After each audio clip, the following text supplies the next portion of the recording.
రాదురా ఏ విజయం నీ కోసం నా కోసం, ఎటుపోదురా నువ్వు చేసిన కష్టం ఎప్పటికైనా సొంతం.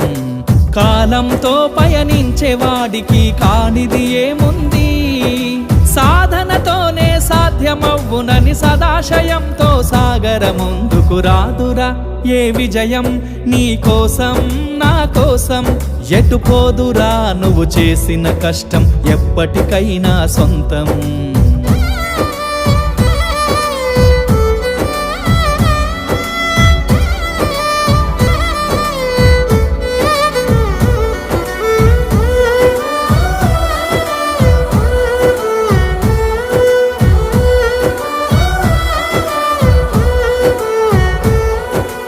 ఆకాశంలో అలలాగా పోయే ఆ పక్షులనే చూడు, అనుకున్న గమ్యమెంతున్న